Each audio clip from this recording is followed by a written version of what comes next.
Diyos ko, nasa likuran na natin sila. Sige, mauna na kayo. Bilis! Tarantado talaga yung taong yun no? Una pa lang, alam ko nang walang gagawing matino yung siraulo na yun Hindi kayo pwedeng umalis hanggat hindi ko pa nakukuha ang gusto ko.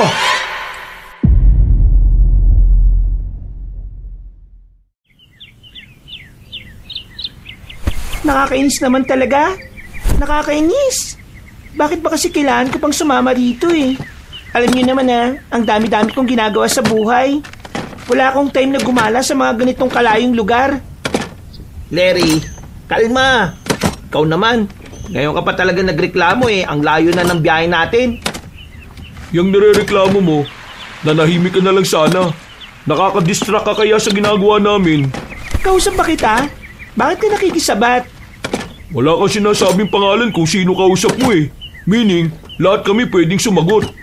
Ingay mo. Marunong ka ba mag-ayos ng makina? Ikaw rito. Bakit hindi na lang ikaw ang gumawa? Ikaw marunong, di ba? Bida-bida. Tama na yan. Hindi naman maayos tong sasakyan kung magtatalo kayong dalawa si bonggang masina ite. Jeske, dapat pala may mag-warla dite para mag-back to life ang makinang lanta. Tara na, sakay na. 4:00 na Mahirap na kung gagabihin pa tayo sa daan at masiraan na naman tayo uli. Ay, balas talaga Tingin ko meron isa rito sa atin na may balat sa puwet Lumapit lang, namatay na naman yung makina. Pinaparinggan mo ba ako? Hindi lang naman ikaw ang nakakarinig Bakit ikaw lang nagre-react? Tama na yan. Masama ang nag-aaway. Larry, Aaron, doon na muna kayo sa gilid. Kami na muna bahala rito sa sasakyan. Dali, para wala nang away. Lagi na lang akong pinag-iinitan nito. Akala mo naman talaga kung sino magaling Ay nakwa, baka kasi crush ka ng boylet na yan. Di ba? Kapag ang boylet super duper ang pagpapapansin, that means betsung ka ng boylet. Uy, excuse me Ako, magkakagusto sa kanya? Ang maldita ng babaeng yan? May lalaki pa kayang magkakagusto dyan? Hoy, for your information, marami nakakagusto sa akin. Baka sa'yo wala, kasi masyado kang self-centered na tao. Akala mo kung sino kang magaling palagi Magaling talaga ako. Di naman ako makakasama sa Employee of the Year kung hindi ako magaling Ang sabihin mo, sip-sip ka lang talaga, yun. Uy, ano ba? Hindi ba kayo titigil dalawa? Para kayong mga bata Hala, lagotsin na. Angry na ang second leading man ng eksenang ite. Giyan, hayaan mo na kasi. Remember, ang babae ay laging tama. Kaya kahit na anong sabihin mo, hindi ka mananalo sa kanya.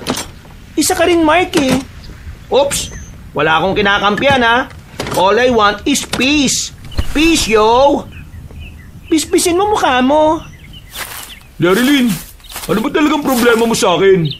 Napapansin ko, mula nang matapos ang kontrata natin doon sa company, lagi nang mainit ang ulo mo sa akin Mamin ka nga sa akin, may nagawa ba ako sa iyong hindi ko alam? Wala. Wag mo na lang akong kausapin. Ganyan kayo mga babae no? Kapag tinatanong, sasagot ng wala. Pero yung mga sinasabit kilos naman, halatang merong problema. Kayo kasi mga lalaki, wala kayong pakiramdam. Mga manhid kayong tao. Kailangan, laging sinasabi sa inyo. Wala ba kayong mga utak para mag-process ng situation? Uy, hindi kami manghuhula no? At hindi lang naman kayo ang problema namin sa mundo. At hindi lang naman din kayo ang iniisip namin, no? Anong tingin niyo sa mga sarili niyo, Gold? Lagi nasa isip namin? Gold ba lagi nasa isip niyo? Ano kayo? Gold digger? Aray! Bakit ka na nanampal? Pikon ka pala Tama na kasi, pre.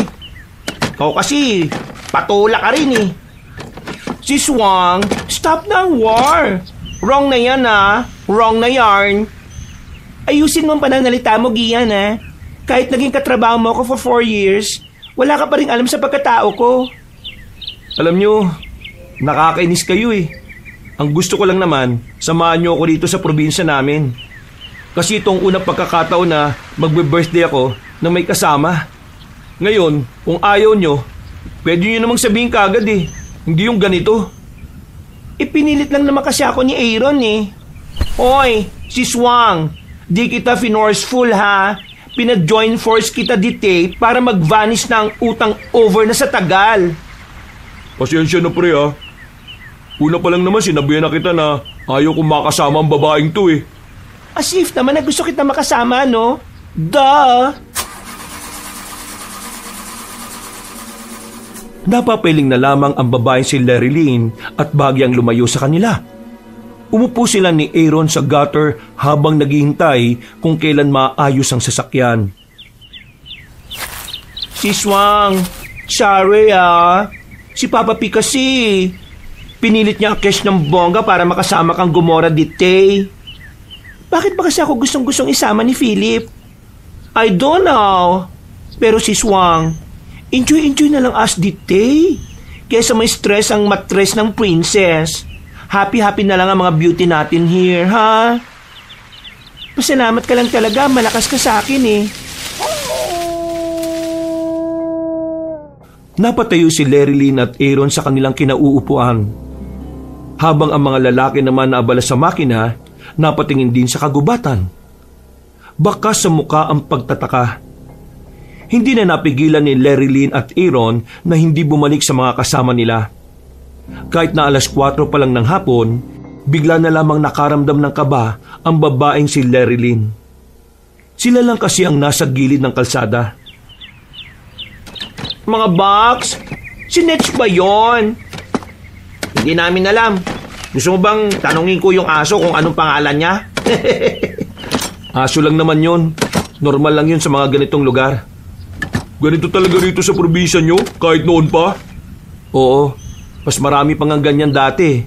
Ang tawag namin sa mga ganyan, mga asong gubat. Ang paniniwala na matatanda, umaululong ang mga asong gubat kapag may malapit ng mamatay sa mga kasamahan nila. Sa kanilang lahat, si Philip ang maraming kaalaman pagdating sa mahihiwagang bagay. Ganon din sa mga kababalaghan na mahirap paniwalaan ng mga tao. Kaya naman kapag si Philip ang nagsasabi, talagang nakakaramdam ng kaba ang dalagang si Lerilyn. Pakiramdam niya, lahat ng lumalabas na salita sa bibig ng lalaki ay totoo. Malapit na matapos to. Mabuti pa habang naghihintay kayo kumain na muna kayo. May cup noodles dyan sa loob. May dala rin naman tayong termos. Ano pre? Maayos pa ba tong sasakyan mo?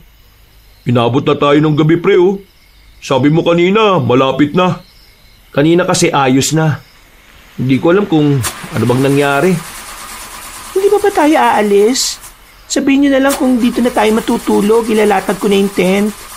Hep, stop! Gagawa ka na ng wara. Kalmalicious ka lang, my dear. Ginagawa namin ang lahat ng best namin para mapagana na itong sasakyan na to. Kaya sana, gawin nyo rin ang best nyo para magpahaba ng pasensya. Okay lang? Isang malalim na paghinga na lamang ang naisukli ni Lerilyn. Kahit naman na magmaktol siya, wala na rin siyang magagawa ng mga sandaling yun. Kaya naman bumalik na lang siya sa gilid ng kalsada. Wala nang ganang umupo at napapailing na lang din.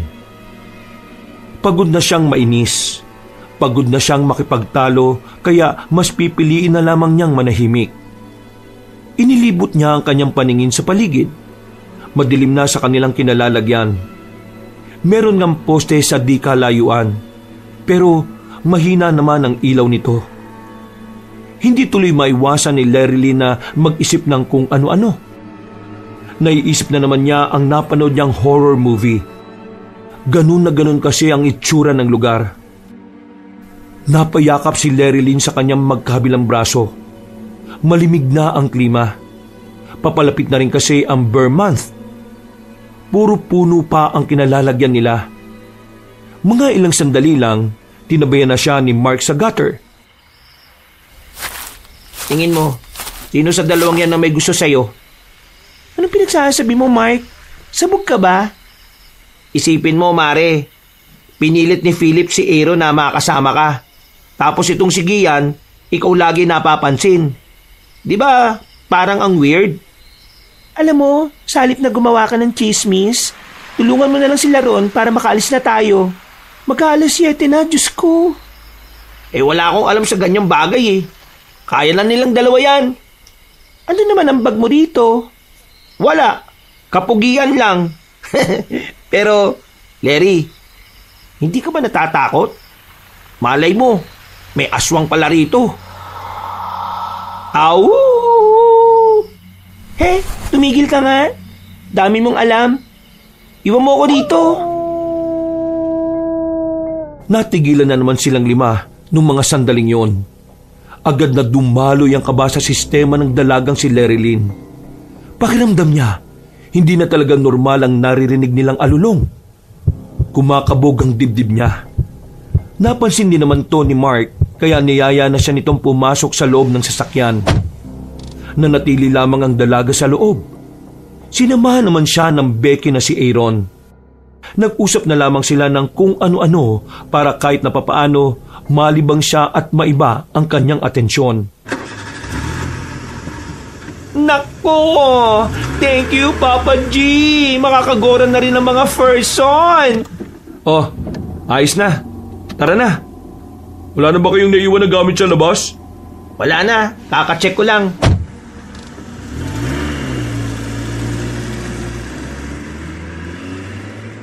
Sa biyahe, tahimik lang silang lahat. Ayon sa binatang si Philip, may 1 oras pa ang kanilang biyahe patungo sa mismong bahay ng binata. Noong mga sandaling yon, nakaramdam ng takot ang dalaga, pero hindi niya magawang makatulog. Kahit umidlip ay hindi niya rin magawa. Madilim na kasi ang nadaraanan nila. Sobrang liblib at lupa na rin ang kalsada. Medyo malubak din. Para kay Lerilyn, ito ang unang pagkakataon na kinabahan siya sa isang biyahe. Yun din naman kasi ang unang pagkakataon na dumaan siya sa isang lugar na mukhang matagal nang kinalimutan ng mga tao. Larry, Aaron, itong magagana lang ang ipasok niya sa loob ha. Kami nang bahala rito sa mabibigat. Saan naman ilalagay? Sa gilid na lang muna ng pinto. Baka malikabok pa yung sofa eh. Papa P, may water ba dite? Jiske, tuyo na ang aking throat eh. I need water. Anong water? Jiske, ang boilet. Slow. Ito naman kasi, alam mo namang hindi nakakaintindi ng Becky word yan. Tubig! Tubig ang sinabi niya, Philip. Tubig. Wala eh. Hindi ako nakapag-stock bago tayo mapunta rito. Pero mamaya, utusan ko si Mark at Gian. May convenience store dun sa bandang dulo. Napakamot na lamang sa ulo ang Becky na si Aaron. Hinakot na lang nila isa-isa ang mga gamit. Makalipas lang ang ilang minuto, natapos na rin sila sa pagbababa ng gamit. Pasensya na kayo ha. Medyo magulo pa sa itas eh. Pero linisan na lang natin bukas ng umaga. Kami dyan sa sala, kayong dalawa, doon sa kwarto dito sa baba. Ayos lang naman. Ang malaga narito na ako. Lumamig na ulo ko. Pero nasa ba si Aaron at Mark? Ayun, lumabas. Bumili ng tubig. At saka ng iba pang pwedeng ipang-imbak sa ref. Ako na muna dyan. Buksan mo na lang yung pinto, baka sila na yun. O sige pre. Lumabas ng kusina si Philip. Naiwan doon si Lerilyn at Gian. Hindi pa rin nagpapansinan ng dalawa. Hindi rin naman si Lerilyn ang unang gustong magsimula ng kanilang usapan. Maya-maya ay nakabalik na kagad si Philip. Dismayadong mukha nito. At napansin naman yon ni Lerilyn. Oh, bakit? Hindi ba sila yon? Sino yung nakatok? Wala namang nakatok eh. Yung manok ng kalapit na bahay yun. Tinutuka-tuka yung pinto. Weh, ang lakas naman ng tuka. Oo nga. Tingnan mo pa sa labas. Wag na. Katamad lumabas eh. Malamig. Hindi nagtagal, nakabalik na rin si Mark at Aaron. Pero ang hindi maintindihan ng dalaga ay kung bakit parang kakaiba ang ekspresyon ng mukha ng dalawa. Parang nakakita yun ng multo. Tagal nyo naman. Nag-date ba kayong dalawa? Ang dilim kasi sa daanan eh. Mamaya nyo na ayusin yung mga pinamili nyo. Kunin nyo na lang muna yung tubig kasi kakain na rin naman tayo. Ako na maghuhugas niyan ha. Hindi na, ako na. Ikaw na nga nagluto eh. Baka mapasma ka pa. Ha? Sigurado ka ba? Oo, huwag mo akong intindihin. Kasi ginagawa ko naman to sa bahay. Okay. Sige. After mo dyan, iwanan mo na lang sa dish drainer. Tumango na lamang ang dalaga at itinuon ng atensyon sa kanyang ginagawa. Makalipas ang ilang minuto, tumungo na rin ang dalagang si Lerilyn sa silid nila ni Aaron. Mula roon, natatanaw nila sa salang tatlong lalaki na sa mga sandaling yon ay kung ano-ano pa rin ang pinag-uusapan. Bongga rin pala ang balar na ito, Yanesh. Spacious ang rooms. Rich boy din pala si Papa P. Mayaman naman talaga ang pamilya niya eh. Itong bahay na tinutuluyan natin, bahay daw to ng ate niya na hindi na naasikaso. Sis Wang, may tetelakish na story, pero promise me, don't ka muna mag-talk kay Philip at Gian ha? Ha? Bakit? Anong meron? Wait Sung, close dapat ang door. Magdahan-dahan ka nga. Para kang timang, gabing-gabi na eh. Sis Wang, you know what? Kanina, may na-sight-song kaming boylet na dirty look. Tapos ang hari niya, bogsa-bogsa. Ha? Anong bogsa? Sabog si Swang, sabog. Tapos yung eyes niya si Swang, parang angry-angry. Naku, nakakatakot. Tapos may blood siya sa bibig. Nakasalubong namin siya before kami gumora dite sa baler. Ano kaya yun? Yung bang dahilan bakit para kayong nakakita ng multo kanina? Tumpak! Swak na pak! Hoy, naanyong araw yung boses nyo? Ito kasi yung lakas ng boses eh. Si Swang, safe ang destiny natin dite. Mukha namang ayos lang dito. Ngayon lang talaga medyo awkward kasi bago pa lang tayo. Remember, 2 weeks tayong mananatili rito. Masasanay rin tayo.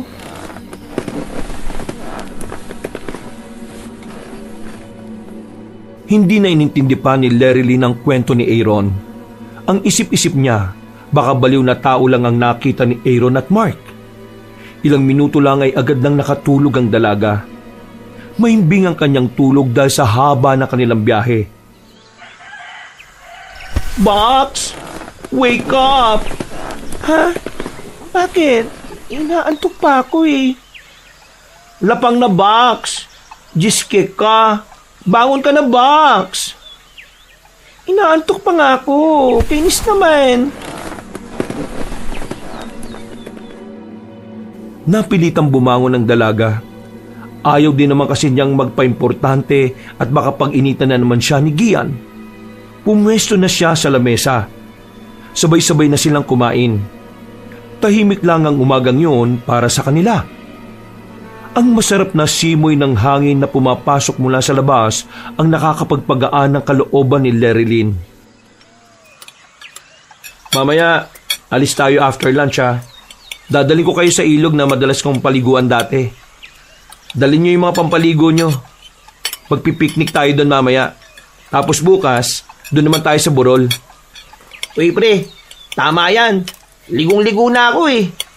Malalim ba yung ilog? Hindi kasi ako marunong lumangoy eh. Hindi naman malalim. Huwag lang tayo magpunta sa pinakadulo kasi doon, lagpas tao na talaga. Ikaw, Larry, sama ka ba mamaya? Oo, pero hindi ko alam kung maliligo ako. Hindi rin kasi ako marunong lumangoy eh. Akong bahala, si Swang. Marunong ako mag-swim-swim. Save kita kapag near ka na ma-dead Madela. Naku, wala akong tiwala sa iyo, no? Dati hinayaan mo lang akong lumubog eh. Buti na lang naroon si Gian. Niligtas ka kahit hindi ka marunong lumangoy. Nax! Uy, epal ka ah. Ay wow, bongga! Bisita is coming na ba ite? Totoo ba yon? Kapag may nalaglag na kutsara at tinidor may darating daw na bisita? Paano kung isang sakong kutsara nalaglag? Isang barangay ang darating? Common sense mo nga. Sinong tanga na makakalaglag ng isang sakong kutsara at tinidor? Nung bata pa ako, iba ang pagkakasabi sa amin ng lola ko. Sabi niya, noon daw, masamang pangitain ng pagkakalaglag ng kutsara at tinidor. Ibig sabihin daw kasi, may paparating na kapahamakan. Nagkatinginan sila nung mga sandaling yon. Tila ba, inaalam kong nagbibiro lang si Philip o hindi. Yan ka na naman sa mga kwento mo, Philip Baka mamaya, hindi na naman makatulog itong si Lerilyn. Nagsasabi lang naman ako para meron tayong pag-usapan Kung ayaw nyo naman ng ganong topic, pwede naman tayo agad magpalit ng usapan Kahit hindi na, hindi naman kasi ako natatakot Kasabihan lang naman yung mga yan. Ngumisi na lamang ang dalaga at itinoon na lamang ang atensyon sa kinakain. Pero sa kaloob-looban nito, aminadong takot siya sa mga kwentong kababalaghan.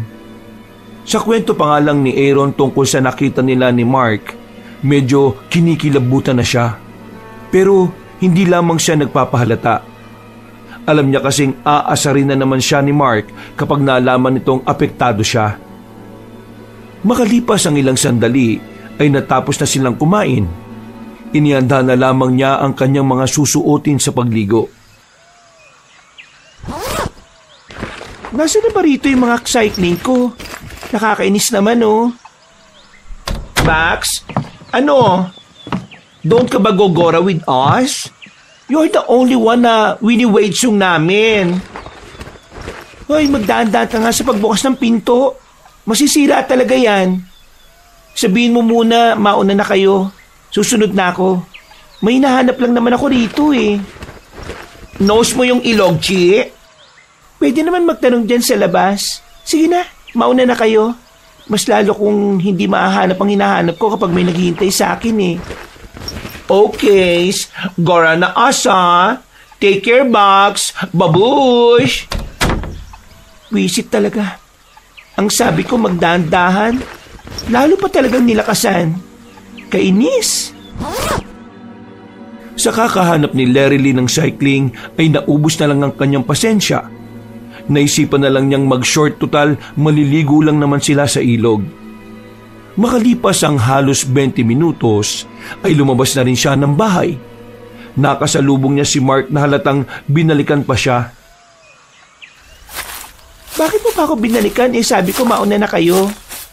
Baka kasi maligaw ka Ang sabi kasi ni Philip, may kasama kang maglakad kasi hindi naman daw tayo taga rito. Malayo ba yung ilog? Hindi ko rin alam. Ano ka ba? Pareho lang tayong di pa nakakapunta. Pero tingin ko, malapit lang naman. Tara na. Bininisan ng dalawa ang kanilang paglalakad para makaabot sila kina Philip. Habang tinatahak nila ang daan, napapansin nilang ang mga mata ng mga taong naroon ay nakatingin sa kanila. Para bang alam na agad ng mga yon na hindi sila taga roon. Ngayon na ba sila nakakita ng mga tao rito? Hayaan mo sila. Ganito talaga sa probinsya Parang artistang tingin nila sa mga taga Maynila. Lalo na ngayon, may kasama kang gwapo. Kaya dapat masanay ka na. Buti nga, wala pang lumalapit para magpapirme. Ay naku, ang kapal mo. Binilisan na lamang nila ang kanilang paglalakad hanggang sa makarating na rin sila sa ilog. Inabutan na nilang naliligo na sila Philip. Walang ibang naroon kundi sila lamang. Kaya naman, ramdam na ramdam ni Lerilyn ang pagiging payapa ng lugar na yon. Max! Come here! Ditay ka Huwag ka dyan. Malalim dyan. Hoy Aaron, mais ka nga. Kapag nalunod niyang si Lerilyn, ikaw bahala dyan Hoy! Joke lang, Max. Dirt ka na lang sa small amount of water. Ito talaga si Aaron, wala sa ayos eh. Hindi nagtagal ay lumublob na rin ang dalagang si Lerilyn. Malamig ang tubig kaya naramdaman niya agad ang ginaw. Kahit patirik ang araw, parang wala naman siyang nararamdaman na init. Mas lalo pang malamig kapag umahon siya ng tubig. Habang nakakasiyahan sila, pansamantalang umupo na muna si Lerilyn sa malaking bato habang nakasaklob ng tuwalya. Halos kalahating oras pa lang silang naroon pero parang hindi nakakayanin ni Lerilyn ang ginaw na nararamdaman. Napalingon ng dalaga nang mapansin na parang may nagtatago sa halamanan. Nakita niya kasing gumalaw ang halamanan na yon. Ilang segundo niyang tiningnan. Pero dahil ilang metro ang distansya, hindi niya sigurado kung ano ang naroon. Nung una, hindi niya pinansin. Pero sa mga sumunod na sandali, nakita niyang meron na namang gumalaw. Hindi na nakatiis ang babae. Tumayo siya at bahagya pang lumapit sa halamanan. Hoy, Larry! Bakit? Anong meron?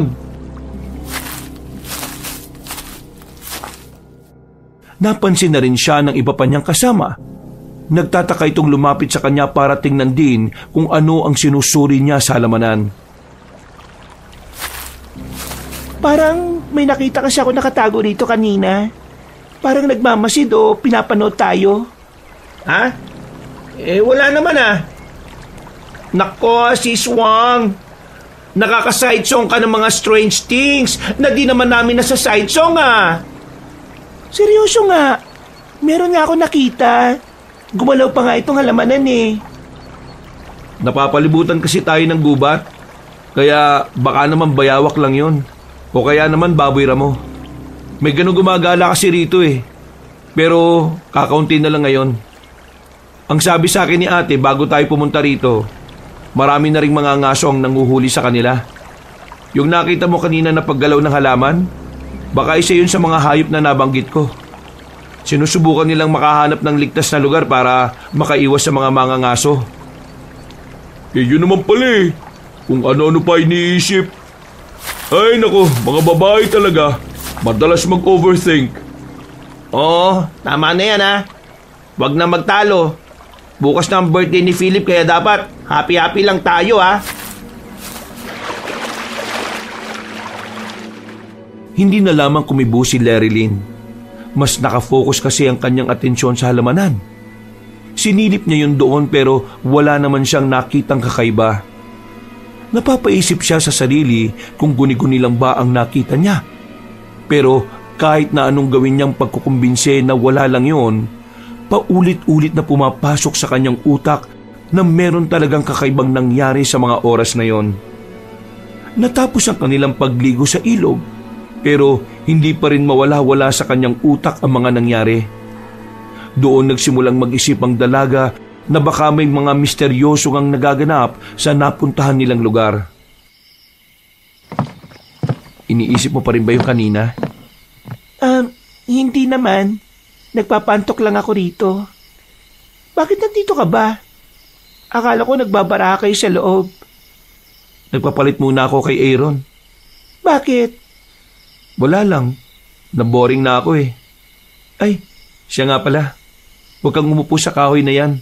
May dagtayan. Baka dumikit sa shorts mo. Wala naman ah. Mga alikabok lang. Philip, kabisado mo ba ang mga lugar dito? I mean, may mga kilala ka ba rito? Wala gaano. Si Aling Winnie lang ang kilala ko rito. Pero hindi ko alam kung narito pa siya. Huling punta ko kasi rito dati. May sakit siya eh. Bakit mo pala naitanong? Wala lang. Gusto ko lang malaman. Alam mo kasi, mahirap din magstay dito kung wala tayong gaanong kilala. Paano kapag may emergency? Wala makakatulong sa atin. Wag mo kasing i-manifest. Hindi ko minamanifest. Sinasabi ko lang yung mga pwedeng mangyari. Sandali silang natigil sa kanilang pag-uusap. Meron kasi silang nakitang matandang lalaki na nasa harapan ng gate nila. Nakatingin ito sa kanila na parabang kilala sila nito. Kilala mo? Hindi. Si Aling Winnie nga lang ang kilala ko rito. Sino yan? Teka. Kausapin natin. Magandang gabi po. Sino po kayo? May kailangan po ba kayo? Naglakad ang matandang lalaki palapit sa kanila. At matapos tumingin sa paligid, tumingin naman ito sa kanila. Nahihiwagaan si Lerilyn sa kilos na matanda. Pakiramdam niya kasi, misteryoso din ito. Mga bago lang kayo rito, tama ba? Dati po akong narito nung dito pa nakatira ang ate ko. Pero ngayon lang ako nakabalik dito kasama itong mga kaibigan ko. Mga taga saan kayo? Mga taga Maynila po. Mga taga Maynila pala kayo. Nako! Bakit po? Ano pong problema kung taga Maynila kami? Huwag kayong basta-basta sasama sa hindi nyo kilala. Huwag kayong magpapahawak. At huwag kayong magpapapasok ng kung sino-sino lang. Mainit kayo sa mata nila. Hindi kayo dapat pumunta sa lugar na ito lalo na't hindi naman pala kayo taga rito. Teka. Sino po ba yung sinasabi niyong sila? Bakit mainit kami sa mga mata nila wala naman po kami kinakaaway dito ha. Tahimik nga lang po kami. Kahit wala kayong kaalitan, pero kailangan nila ang mga kagaya ninyo.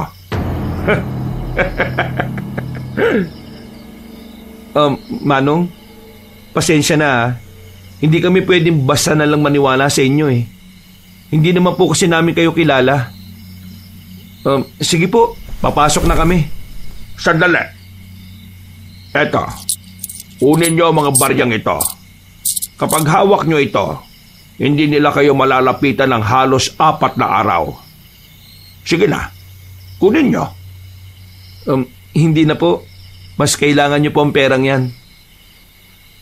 Sige po, papasok na kami. Larry, tara na. Huwag mong intindihin yun. Marami na talagang may sayad na tao rito. Sigurado kang wala tayong dapat seryosohin sa mga sinabi niya? Wala. Okay lang naman yun. Bumuntong hininga na lamang ang dalaga. Pumasok na lamang sila sa loob ng bahay at nakisali na lang din sa paglalaro ng baraha. Kahit na papano, nalibang naman si Lerilyn. Nawala na rin sa isip niya ang mga bagay na gumugulo sa isipan niya. Mga dakong 10:00 ng gabi, magkatabi na sila ni Aaron sa higaan. Nagpapantok lamang sila. Max, close the windows na ha. Sleepy na ang baklang to. Hayaan mo nang nakabukas yan. Para naman pumasok yung sariwang hangin. Shala ka.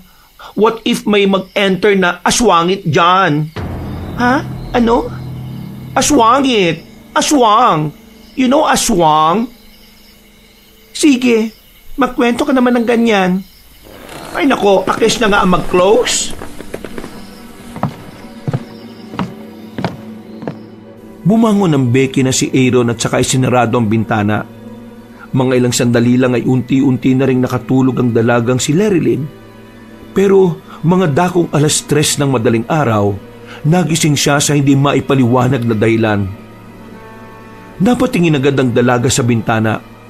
Nagtataka siya nang makitang nakabukas ang bintana. Sa pagkakaalala niya kasi, naisirado yon ni Aaron. Kaya naman, agad na nawala ang kanyang antok. Hindi niya malaman kung papaanong nakabukas yun. Sarado naman ang pinto nila, kaya malabong isa kina Philip, Mark at Gian ang nagbukas nun. Uy, Aaron, ikaw ba nagbukas ng bintana? Hindi magising-gising ang Becky niyang kaibigan. Sobrang sarap ng tulog nito. Sa isip-isip ni Lerilyn, malabo rin namang si Aaron ang nagbukas ng bintana. Ayaw na ayaw kasi ni Aaron na natutulog na may bintanang nakabukas o kahit man lang pinto. Kaya naman, sa mga sandaling yun, nagsimula ng makaramdam ng kaba ang dalaga. Maraan siyang naglakad patungo sa bintana. Isasara na sana niya yon nang mapansin niya na merong bakas ng paa sa pasamano. 2 bakas ng paa na parang paa ng isang lalaki. Sa takot niya, nagmamadali niyang isinarado ang bintana at saka tinakip ang kurtina. Napahawak siya sa kanyang dibdib. Sinubukan niya ulit gisingin si Aaron pero kahit na anong gawin niya ay mahimbing pa rin ang pagkakatulog nito. Humihilik pa nga ang Becky sa sobrang sarap ng tulog. Oh, Larry! Naabutan niya si Mark na mag-isang naglalaro ng baraha sa sala. Parang nagkaroon siya ng pag-asa ng mga sandaling yon. Nabawasan na rin ang kanyang kaba. Hindi ka ba makatulog? Ako rin eh. Nagkape kasi ako kanina. Ay teka, okay ka lang ba? Para kang namumutla ah. Yung ano kasi, yung ano... Yung alin? Yung bintana kasi namin, paggising ko nakabukas na. Hindi naman namin binuksan ni Aaron yon. Tapos, nakakita pa ako ng bakas ng paa sa pasamano. Ha? Sigurado ka ba sa sinasabi mo? Hindi to joke? Tingin mo, gigising ako ng ganitong oras para lang gumawa ng prank? Kilala mo naman ako, Mark. Hindi ako mahilig sa mga ganong bagay. Oo na, naniniwala na ako. Halika. Anong halika? Saan naman tayo pupunta? Lalabas tayo. Pupuntahan natin yung tapat ng bintana nyo. Titingnan natin kung may ano. Anong ano? Aswang. Nang marinig ng dalaga ang salitang aswang, naramdaman na lamang niya ang pagtindigan ng kanyang mga balahibo. Pinagpawisan siya ng malamig habang ang kanyang palad naman ay namamasa-masa na rin. Kabado si Lerilyn. Habang tumatagal, palagay niya ay unti-unting nagiging komplikado ang pananatili nila roon. Kahit natatakot, tinungo nila ang kinaroroonan ng harapan ng bintana nila Aaron. Mababa lang ang bintana nyo so posible na madali lang talaga makapasok. Tapos, sira pa yata itong lock ng bintana nyo oh. Madali lang talaga mabubuksan. Ang tanong, sinong nagbukas nito kanina? At kaninong mga pato? Yan nga rin ang hindi ko alam. Kaya nga kanina, kinabahan talaga ako. Mark, tingin ko talaga merong kababalagan sa lugar na ito. Nung nasa ilog pa lang tayo, naramdaman ko talagang may nagmamasid sa atin eh. Eto, tatapatin na kita ha. Ganyan din ang nararamdaman ko eh. Ang totoo niyan, gusto ko na ngang umuwi. Pero naawa naman ako kay Philip. Buong buhay kasi niyan, mag-isang nagbe-birthday. Ito yung first time na may kasama siya. Pero kasi, alam mo yung pakiramdam? Nakakakilabot na hindi mo maipaliwanag. Yung kinuwento sa akin ni Aaron, totoo ba talaga yon? Isa pa yan sa iniisip ko eh. Kasi nung makita namin yung matandang lalaki na yon, ang unang pumasok sa isip ko eh, aswang. May dugo kasi sa bibig eh. Ano gagawin mo? Sisilipin ko kung ano yon. Huwag na, bumalik na lang tayo sa loob. Kinakain ako ng curiosity ko eh. Sige na, mauna ka na. Ang kulit mo kapag napahama ka, damay-damay kami. Sumama ka na nga lang para mabantayan mo ko. Kulit mo rin eh. Kahit na natatakot ang dalagang si Lerilyn, wala itong nagawa, kundi ang samahan si Mark. Lumabas sila sa kanilang bakuran. Nagtungo sila sa kabila. Maraan silang naglakad at nakarating na rin sila doon. Baka mamaya matrespassing tayo ah. Sabi ni Philip, wala daw yung mga nakatira dito eh. Umuwi lang sa umaga yung isang lalaki dito para magpakain ng manok. Kaya pwede naman siguro tayo makapasok. Pinuntahan nila ang kinaroroonan ng kulungan ng mga manok sa likuran ng bahay. Nakahawak pa si Lerilyn sa damit ng binata sa sobrang takot. Ilang sandali lang. Aswang!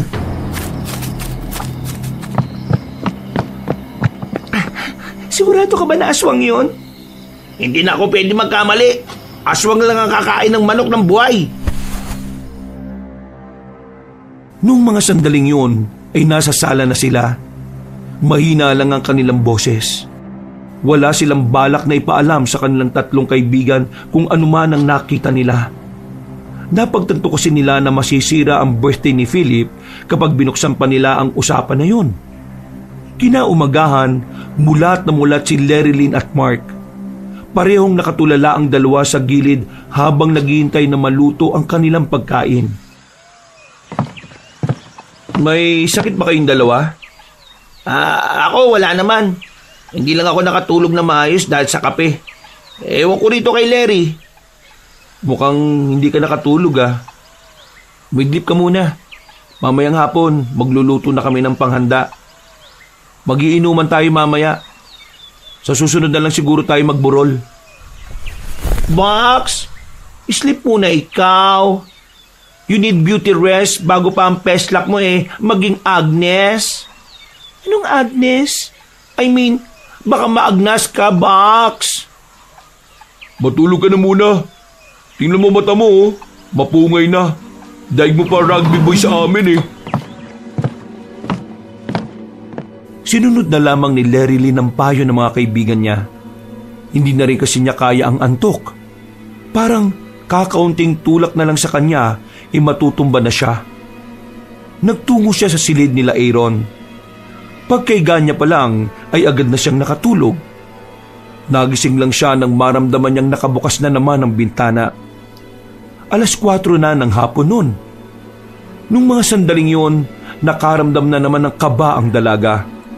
Tila ba nagkaroon na siya ng trauma kapag nakikita niyang nakabukas ang bintana. Kaya naman nagmamadali siyang bumangon at lumabas. Si Mark ang nadatan niya sa sala. Sino nagbukas ng bintana? Si Gian. Pinabuksan kasi ni Philip lahat ng bintana para makapasok yung hangin. At sabi ni Philip, paniniwala daw kasi ng pamilya nila, kapag may karawan daw, dapat may papasukan ng swerte. Ewan ko ron. Sinunod na lang namin. Anong balita ron sa mga manok? Kanina, may bumalik na lalaki sa bahay.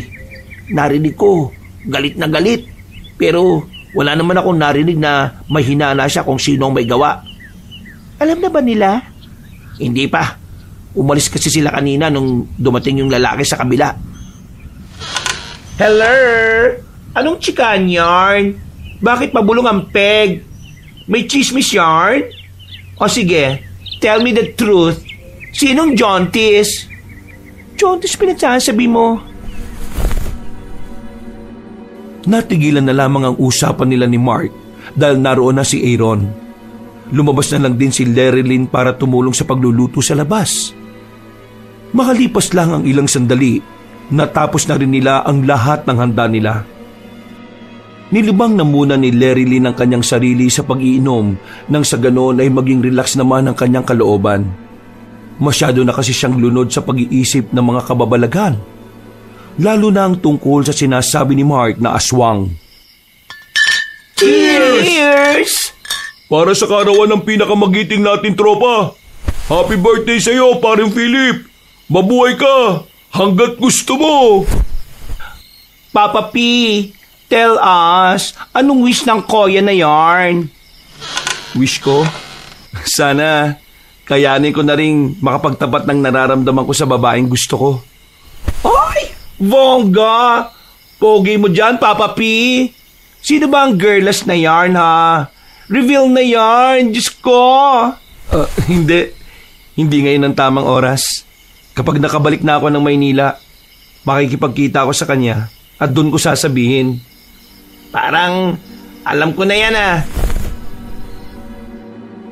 Tumingin si Mark kay Lerilyn na patawa-tawa lang. Palim naman niyang kinurot ang lalaki para manahimik na ito sa kakatukso sa kanya. Hindi na nila namalayan ng oras habang nakakasiyahan. Noong mga sandaling yon, ay abalang-abala lang sila sa mga napag-uusapan nila. May tama na rin si Lerilyn, pero hindi pa naman siya lasing.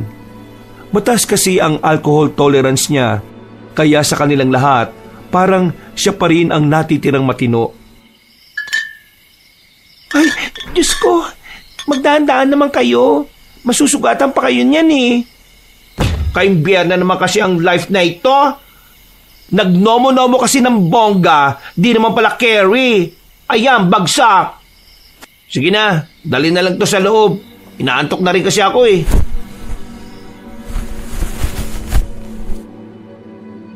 Binuhat ni Aaron at Mark si Gian papasok sa bahay, habang si Lerilyn naman at Philip ang naiwan sa labas para magligpit. Napansin ng dalaga na papikit-pikit ang mga mata ni Philip, kaya siya na ang nagkusang maglinis sa bakuran nila. Sige na, ako nang bahala rito. Inaantok ka na eh. Mabilis lang naman to. Sigurado ka ba? Oo, hindi naman kasi ako nalasing. Kayo lang naman tong may hina eh. Di ikaw na malakas. Siya nga pala. Sobrang saya ko ngayon. Ito ang unang birthday ko na memorable.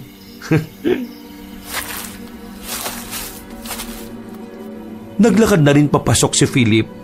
Napangiti na lamang din si Lerilyn dahil sa sinabi sa kanya ng binata. Kahit na papano, naging masaya na lang din siya para sa kaibigan nila. Makalipas ang halos 5 minuto, nang malapit ang matapos ni Lerilyn ang kanyang paglilinis, napatingin siya sa labas. Nakita niya kasi roon ang matandang lalaki na una na nilang nakausap ni Philip.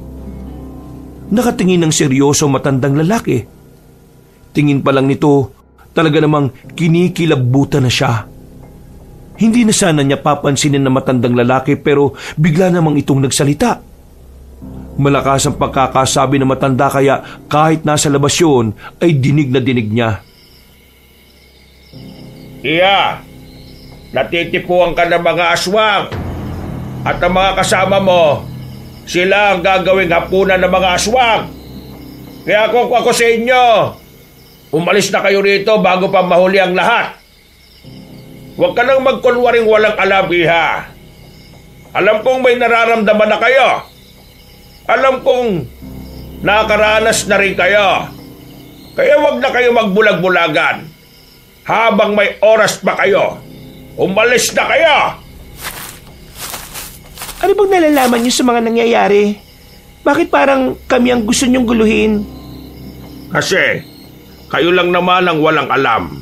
Mangmang kayo sa presensya nila. Gustong-gusto nila ng mga taong walang pakialam sa mga bagay na mahirap ipaliwanag. At isa pa, ang tingin nila sa mga taga-Maynila, ginto. Masasarap ang laman ninyo para sa kanila. Kaya naman, umalis na kayo rito kung gusto nyong makaligtas. Dahil kapag dumating ang pista, 2 araw mula ngayon, sasamantalahin na nila ang pagkakataon. Habang abala ang lahat, abala rin sila sa pagnanais na makuha kayong lahat. Huwag mong isipin na gumagawa ko ng kwento. Dahil alam na alam ko na ang sistema nila. Eh kung alam mo na ang galawan nila, bakit ikaw hindi ka nila kinakain? Bakit naman nila kakainin ng isang tao na sa paningin nila ay baliw? Iha, minsan para makaligtas ka, kailangan mong ibahin ang katauhan mo. Gaya na lamang ng ginagawa ko. Iha, pag-isipan mo ang sinasabi ko.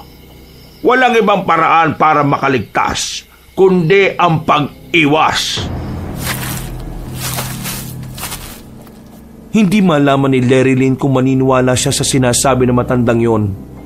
Nakakaloko kasi ang pagtawa nito na parabang nangiinsulto o nang aasar. Nagmamadaling makapasok ang babaeng si Lerilyn sa loob ng kanilang bahay. Huminga siya ng malalim. Sinubukan niyang ikalma ang kanyang sarili. Kahit na parang nawala ang kaunting tama niya nang dahil sa kilabot na nararamdaman. Dakong 11:00 ng gabi, nasa silid na ang dalaga. Pinipilit niyang matulog pero wala namang nangyayari.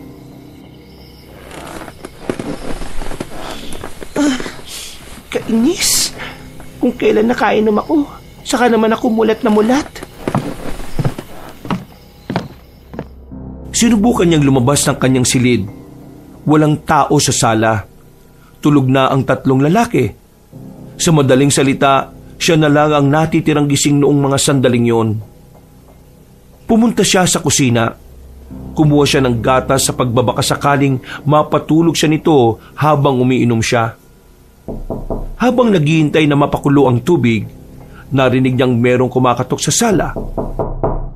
Hindi niya yung pinansin. Iniisip niya kasi na baka manok lang yon ng kapitbahay na tumutuka-tuka lang sa pintuan. Pero habang tumatagal, palakas ng palakas ang katok sa pintuan. Sino ba yan? Pwisit eh. Biglang tumigil ang kumakatok. Nang lumapit ang dalaga sa bintana para sumilip sa labas, Diyos ko! hindi agad nakagalaw ang dalaga sa kanyang kinatatayuan. Ang mga mata niya ay nakatutok lang sa bintana.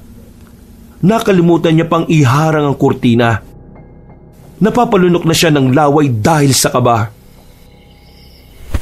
Lord, tulungan niyo po ako. Napapadasal na ang babae sa mga sandaling ito nang biglang may sumilip sa labas ng bintana. Nagmamadali siyang tumakbo patungo sa silid nila ni Aaron. Tarantang-taranta ang dalaga. Nanginginig na ito sa takot. Hoy, Aaron, umisik ka naman oh. Tulungan mo ko. Gising! Nang hindi magising-gising ang Becky, sinampal niya ito ng malakas. Napabangon agad ang bakla at napahawak sa pisngi. Nanlalaki ang mga mata. Buti na lang ay hindi naalimpungatan dahil kung hindi, baka gumanti rin ito ng sampal. Box naman. Winawasak mo ang brain cells ko eh. Anong drama ite? Box, may aswang sa labas. Ha?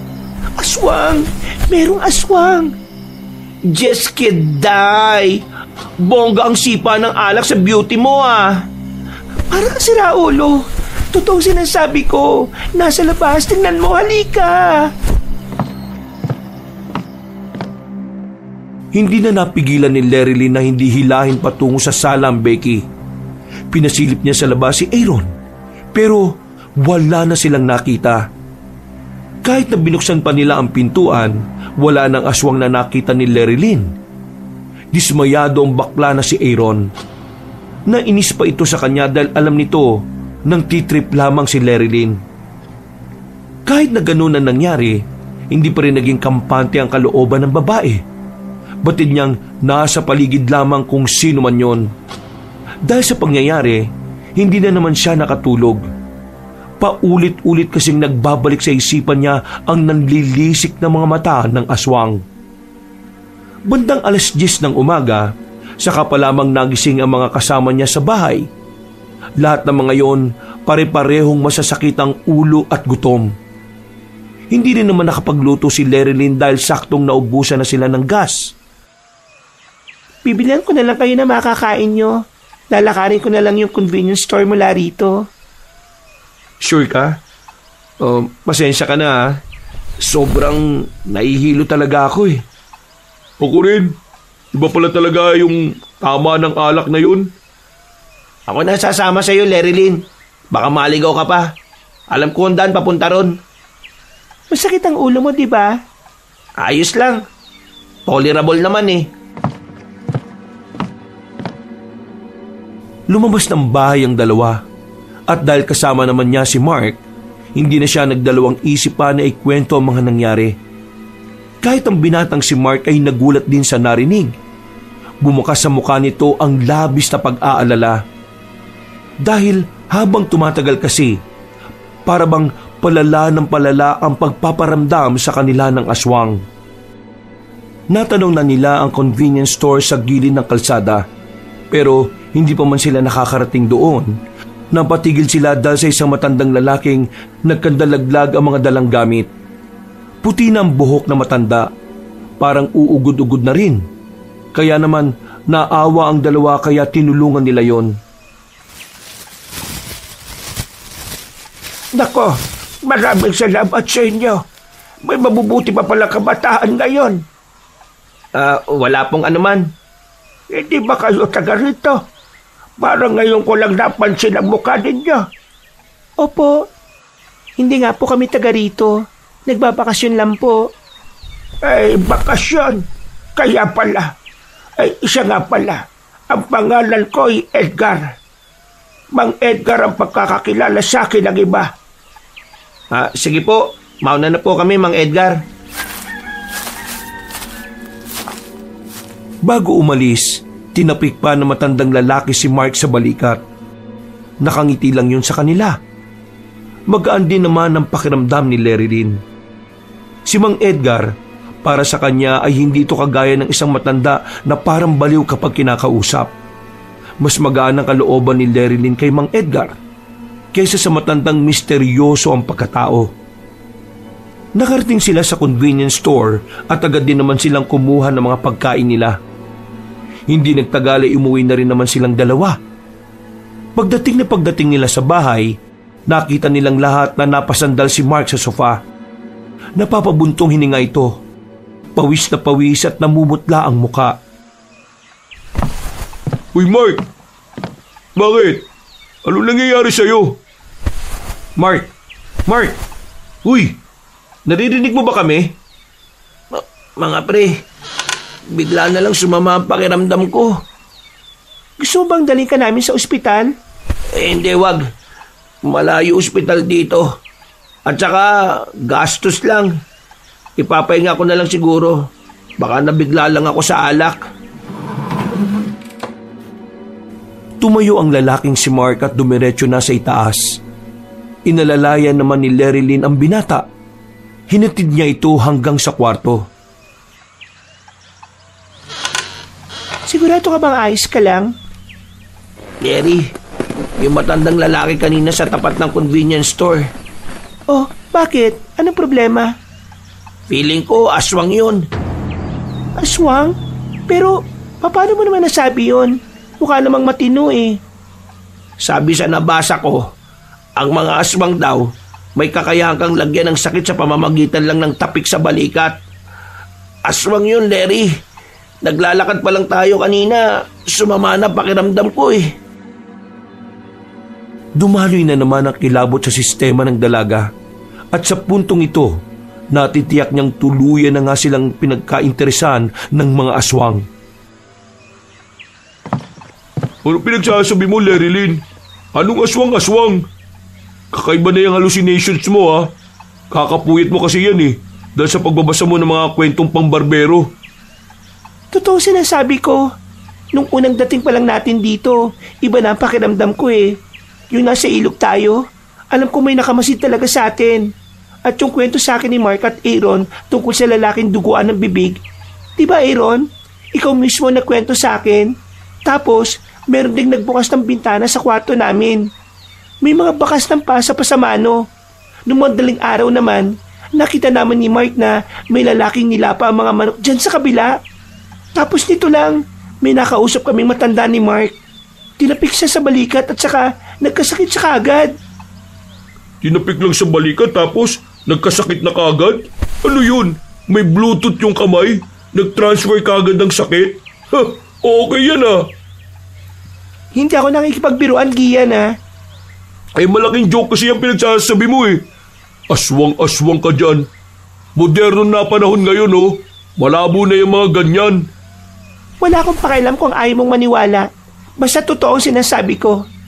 Philip, kailangan natin ng albularyo. Hindi gagaling si Mark sa mga gamot na pinaiinom natin. Dahil aswang ang may kagagawan nun. Mas lalo lang siyang lalala. Doktor ang kailangan ni Mark, hindi albularyo. Baka mamaya, hampas-hampasin lang siya ng daon ng sinasabi mong albularyo eh. Pambihira naman. Hoy, stop na! The truth is, nasaysong ko na rin ang aswang itong nakarang madaling araw. But nag-keep silent lang ang lola nyo dahil ayaw kish masira ang happenings natin. Nakikiride ka na rin sa trip nitong si Larry? Gian, serious Akesh. Totoong story ni Akesh. Nasaitsong ko talaga ng super duper clearness ang itsura ng aswangit. Diyan sa labas, 2 of them is boylet at ang isa thunders na. Around 50 to 60 ang edad. Basta, gurang na. Diyos ko, kakaibang trip to ah. Hindi to trip. Totoo mga sinasabi nila. Oh, pati ikaw? Hindi ko sinabi sa inyong totoo. Bago tayo magpunta rito, nagbigay na sa akin ng babala si ate. Ang sabi niya sa akin, may mga gumagala-galang pamilya ng aswang dito sa baryong to, na hanggang ngayon, walang makahuli dahil mailap. Diyos ko naman, alam mo naman pala na ganyan, di sana hindi na tayo tumuloy. Akala ko kasi nung una, walang magiging problema eh. Akala ko nung una, haka-haka lang din. At isa pa, kapag sinabi ko kagad, alam kong hindi na matutuloy ang birthday na gusto ko. Dinala ko kayo rito kasi mahalaga sa akin ang bahay na ito. Dito lahat nabuo ang mga alaala namin nila Papa nung nabubuhay pa sila. Ang selfish mo naman kung ganon. Mas pinili mong matuloy ang birthday mo kaysa sa safety nating lahat. Siswang, kalmalicious ka lang. Siswang naman eh.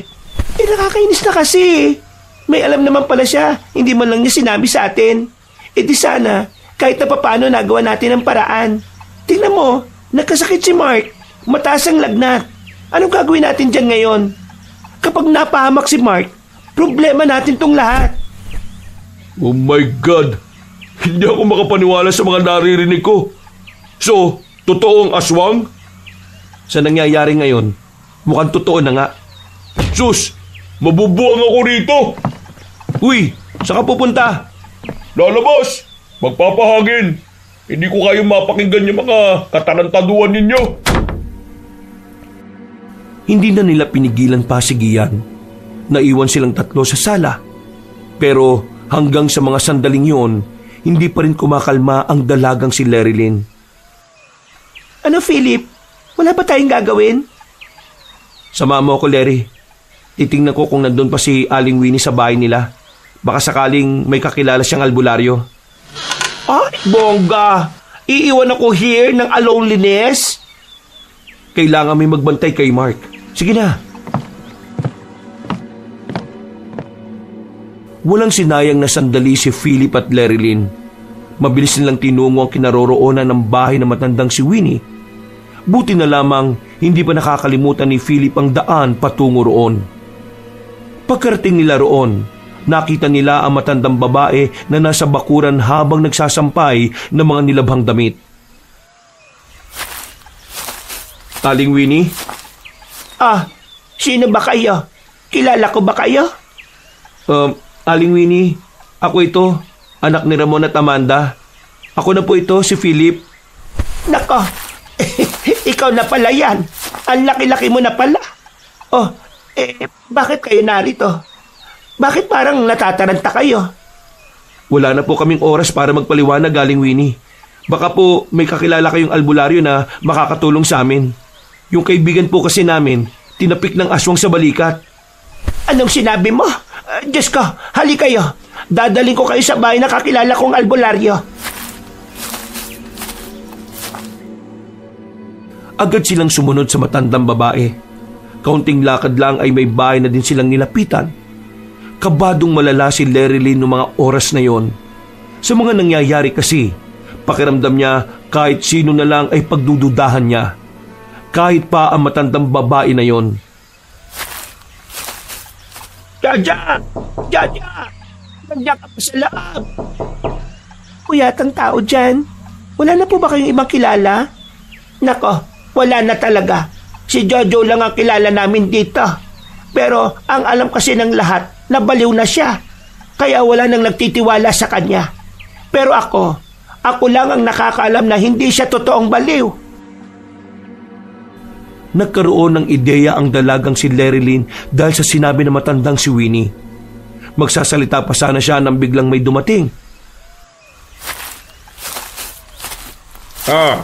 Winnie, anong ginagawa mo rito at bakit? Bakit kasama mo mga taga-Maynila na yan? Jaja, kilala ko itong si Philip. Anak ito ng kumpare natin. Anak ni Ramon. Kailangan kanila. Yung kaibigan kasi nila, natapik ng aswang. Yan na nga ba sinasabi ko? Dalhin nyo rito yung kaibigan nyo at gagawa natin ng paraan. Naninibago si Lerilyn noong mga sandaling yon. Seryoso kasi ang matandang lalaki. Malayong malayo sa kung papaano sila kinausap noon. Naisip na lamang ni Lerilyn na baka parte lang din yun ng pagpapanggap na matanda bilang baliw. Umalis sila agad roon at nagmamadaling makauwi. Nadatnan nila si Aaron na naiiyak na at hindi na alam ang gagawin. Pagtingin nila kay Mark, nangingitim na ang mga kuko nito sa kamay at paa. Maging ang labi nito ay kulay ubi na rin. Naku, di na to maganda. Binuhat agad ni Philip ang binatang si Mark. Gagamitin sana nila ang sasakyan para mas mabilis sila. Ang kaso nga lang ay hindi na naman umandar ang makina. Kaya buong pagsisikap nilang dinala si Mark sa bahay na matandang si Jojo. Nang makarating sila roon, ay agad nilang inihiga ang binata sa lamesang nasa bakuran. Paabot ng kutsilyo, bilis! Ano pong gagawin nyo? Aba, wag ka na magtanong. Baka naman mapahabak. Ako ang albularyo at ako ang nakakaalam.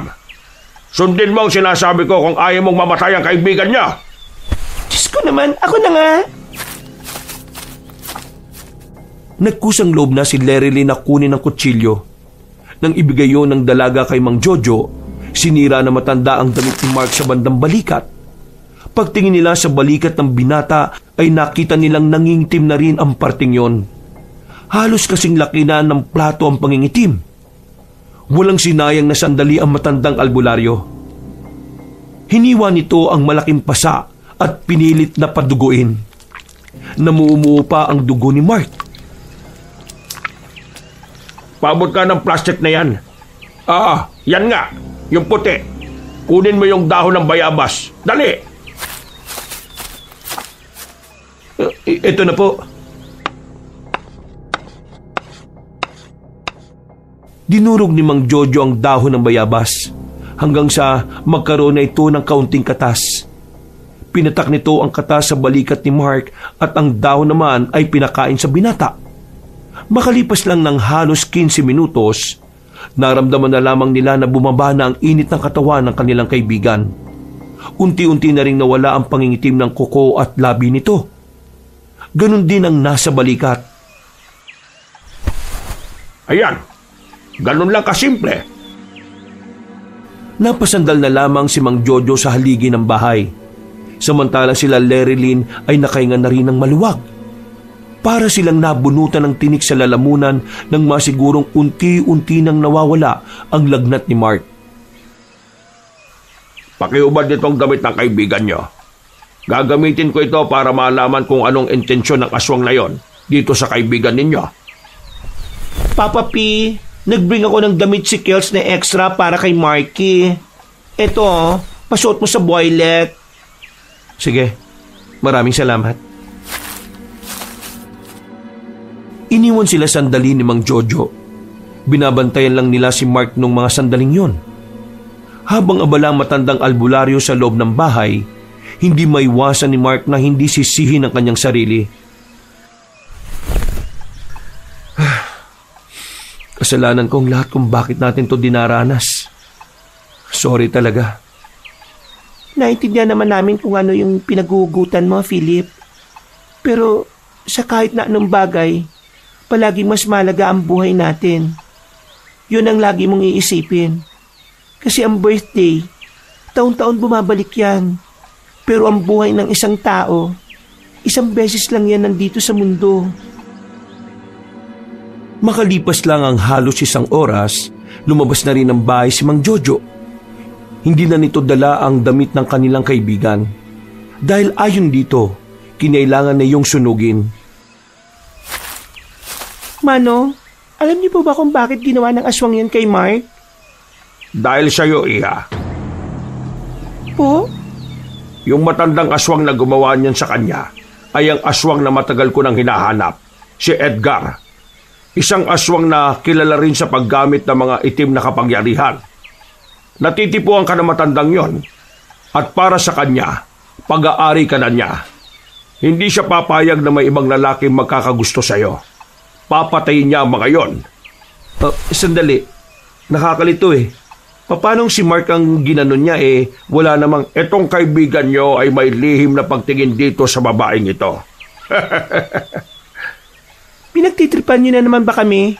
Kanina lang seryoso kayo eh. Hindi ko na kailangan magpanggap sa harapan ninyo. Kaya bakit hindi ako magseseryoso ngayon? Totoo ang sinasabi ko. Nakita ko sa tawas ang lahat ng detalye. Galit ang matandang yun sa lalaking yan dahil nabasa niya ang nararamdaman ng lalaking ito para sa iyo, Iha. Ay, shucks! Bongga! Mind reader ang peg ng lolo natin na yarn. Ibig sabihin, gusto ka talaga ni Mark? Hindi niya lang sinasabi? Walang lumabas na salita mula kay Lerilyn. Natameme rin siya. Hindi niya rin kasi inaasahan ng malalaman niya. Kung titinan kasing maigi, wala naman talagang makikitang kakaiba sa mga kilos ni Mark pagdating sa kanya. Normal lang ito na parang tropa-tropa lang. Pero napagtanto na lang nila na sadyang magaling lang talagang magtago ang binata. Magkape na muna kayo. Hindi ko kayo hahayaang makauwi sa lagay ng kaibigan ninyo. Kailangan ko siyang obserbahan hanggang umaga. At mas mainam na narito na rin kayo, lalong-lalo ka na, Iha. Maraming salamat po. Akala po talaga namin nung una, isa rin kayong aswang eh. Nakakatakot kasi yung mga pinagsasasabi ninyo. Kailangan ko magpangkap sa harapan ninyo. Hindi ko rin naman kasi sigurado kung mga tao rin ba kayo o may isa sa inyo aswang. Mang Jojo, bakit po ba hindi mahuli-huli ang mga aswang na narito? Natatakot ba ang mga tao? Bukod sa natatakot nga sila, masyado ring maila pa mga aswang. Lalong-lalo na si Edgar. Kung minsan, gagamitan kanya ng hipnotismo o kaya ilusyon. Nang sa ganun hindi mo iisipin na siya ang kaharap mo. Mga taga Maynila kayo kaya talagang pag-iinitan kayo. Tingin ko, kakainin nila kayo dapat. Pero nagbago yata ang utak ni Edgar nang makita niyang babaeng ito. That means, no na siyang gagawing mukbang kami? Anong mukbang? Yun po yung uso sa internet. Yung kakain ng maraming pagkain. Ganun ba? Pero kakainin pa rin nila kayo. Itong kasama niyong babae lang ang may iba ng landas. Dahil itatrato siyang mahalaga ni Edgar. Nung mga sandaling yon, binantayan lang nila ang binatang si Mark. Hanggang sa magising na rin ito kinabukasan. Walang kamalay-malay ang binata na alam na ni Lerilyn ang nararamdaman niya para sa dalaga. Ang alam lang ni Mark, si Mang Jojo ang gumamot sa kanya. Yung binagay ko sa iyo, gamitin nyo na. 4 na araw kayong hindi malalapitan ng mga yon. Samantalahin nyo na para makabalik na kayo ng Maynila. Hindi itong tamang lugar para sa bakasyon ninyo. Maraming salamat po, Mang Jojo. Nang makauwi sila ng kanilang bahay, wala pa rin ang binatang si Gian. Panibagong pinagmumulan ng kaba nila ay ang hindi rin pagsagot ng binata sa mga tawag nila. Philip, nandito ang cellphone ni Gian sa kwarto nyo. Lintik. Saan naman nagpunta yung lalaking yun? Kilala ko si Gian. Hindi yun nag-iiwan ng cellphone kapag aalis. Pero dala niya ang payphone niya nung gumora siya outside eh. Ibig sabihin, nakabalik si Gian dito sa bahay natin? Bakit nandyan nga yung cellphone niya? Common sense lang guys. Naiwan niya ang cellphone niya dahil sa isang pangyayari. Hindi kaya kinuha ng mga aswang si Gian? Halos manakit na naman ang ulo nila sa kakaisip kung saan hahanapin si Gian. Sinubukan na nilang magsumbong sa pamunuan ng baryong yon. Pero maging ang mga tanod, hindi rin naman nahanap ang binata. Dakong 7:00 ng gabi, nagsarado na sila ng bahay. Kahit na binigyan naman sila ng pangontra, takot pa rin silang lumabas ng bahay kapag madilim na ang paligid. bukas, kailangan na nating umalis dito. Palala na ng palala nangyayari. Bakasyon lang dapat to. Naging horror movie na ito eh.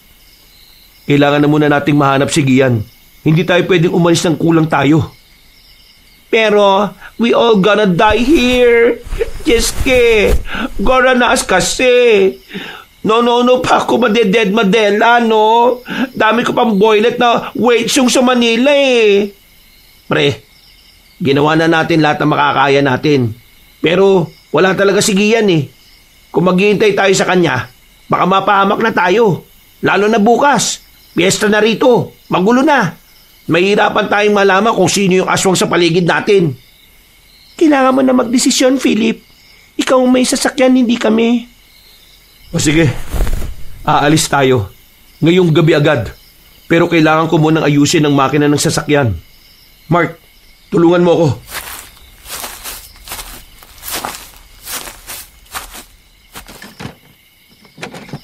Mukhang kailangan mo na itong palitan pag uwi natin sa Maynila. Oo nga eh. Napapadalas ang pagkasira ng makina nito. Matagal pa ba yan? Inaayos pa eh. Bakit? May nakita na ba kayo dyan? Wala pa naman, pero kinakabahan na kasi ako dito kakabantay sa paligid natin eh. Konting taste na lang.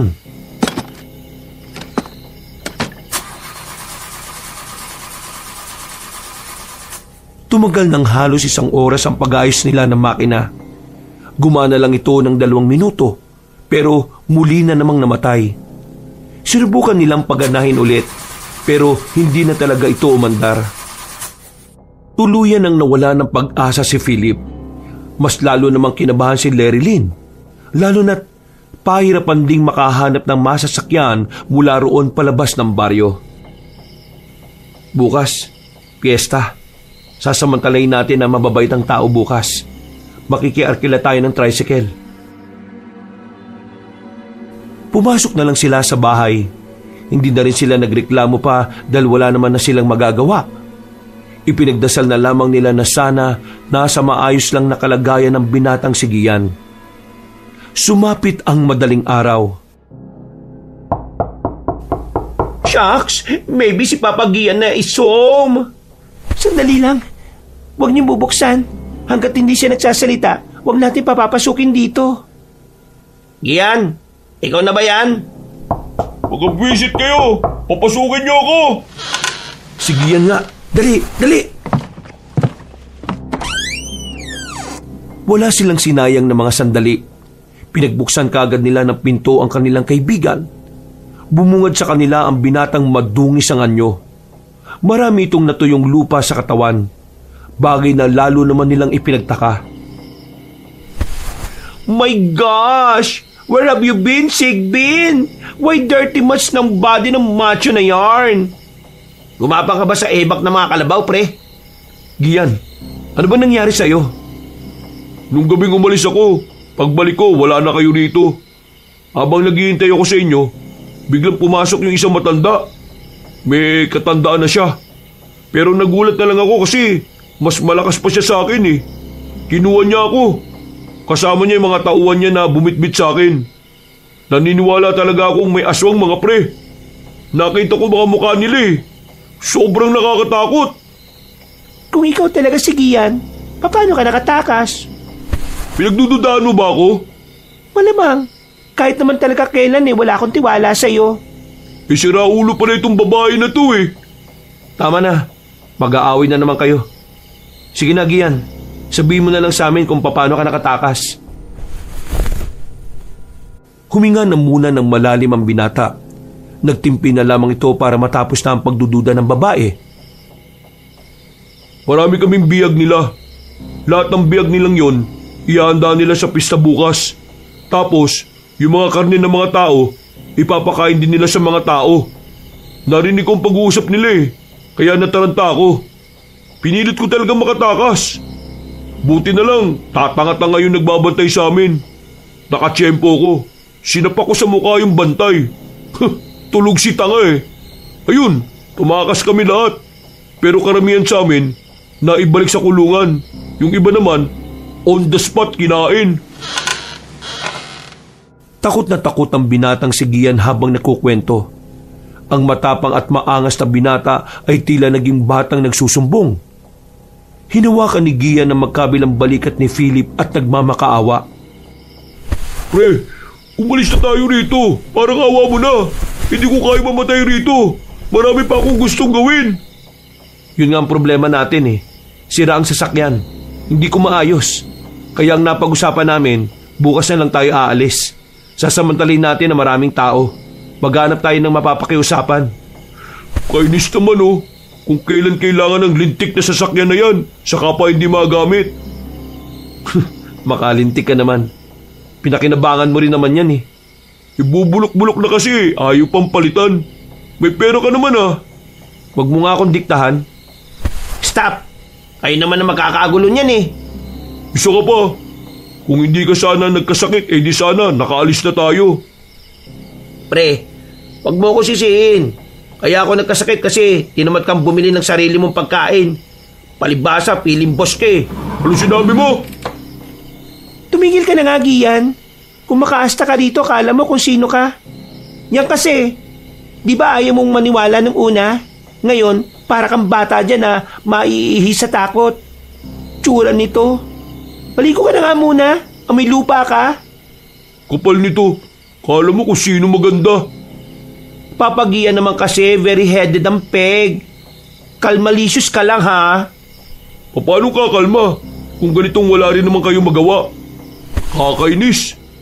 Hindi lang ikaw ang gusto mabuhay, Gian. Kaya huwag kang umasa dyan na parang VIP ha.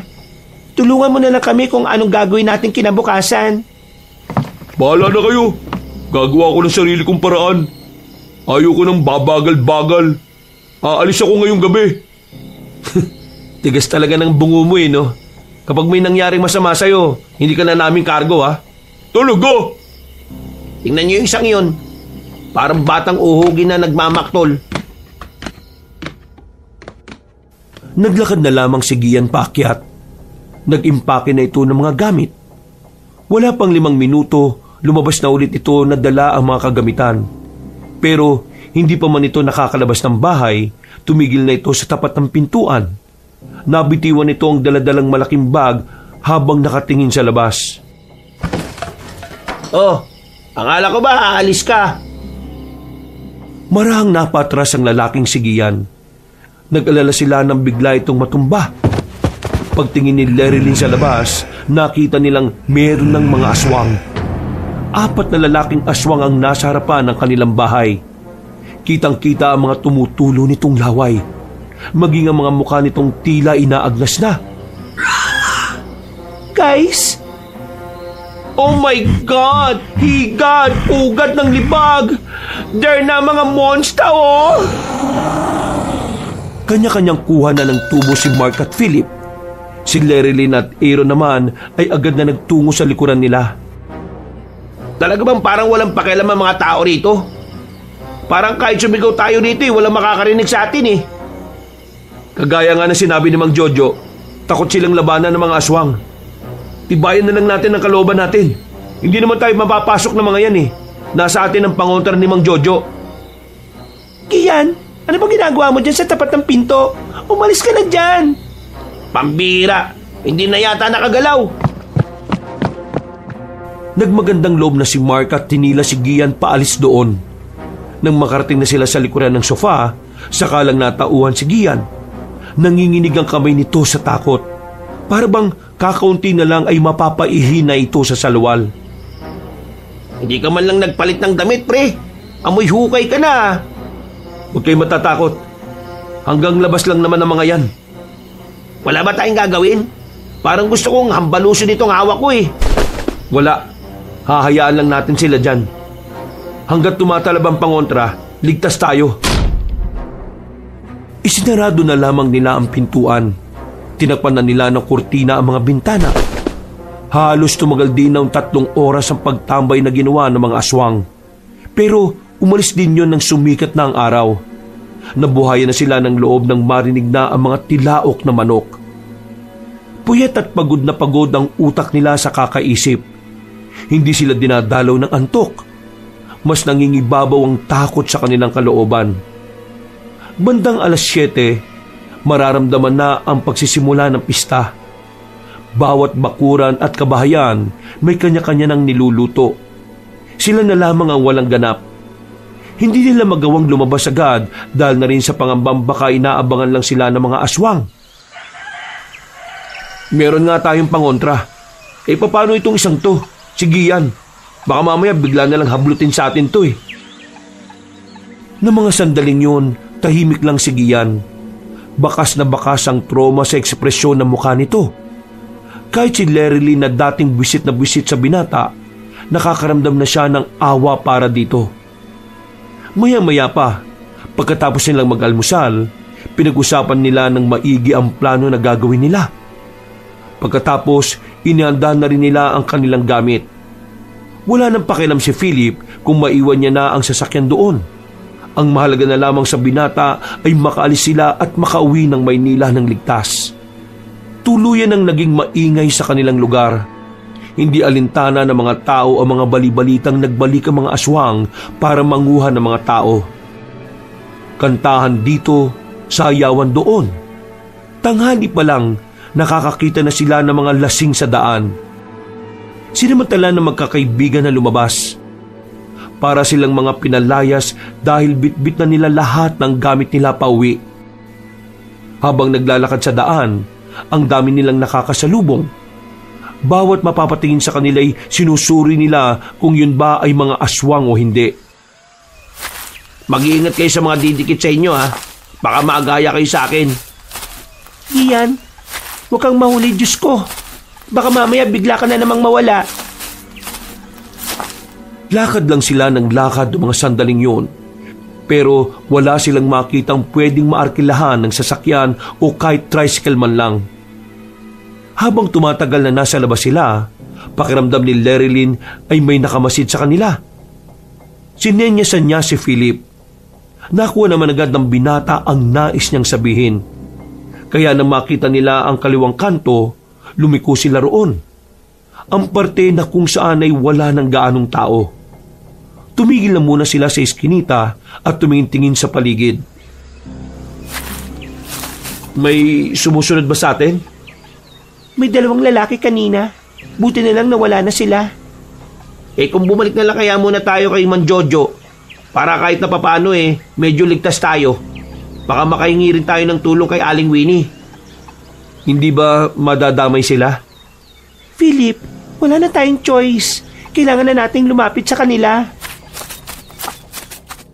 Dali-dali silang tumakbo patungo sa kinaroroonan ng bahay ni Mang Jojo. Mabuti na lamang ay ligtas silang nakarating doon. Naabutan nila si Mang Jojo na nakahilata sa lamesang nakalatag sa harapan ng bahay.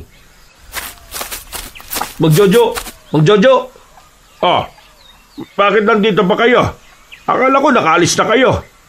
Sira po yung sasakyan namin Wala kami magamit na sasakyan palabas. Baka may alam po kayong pwedeng arkilahan. Magbabayad po kami kahit na magkano. Ay, ganun ba?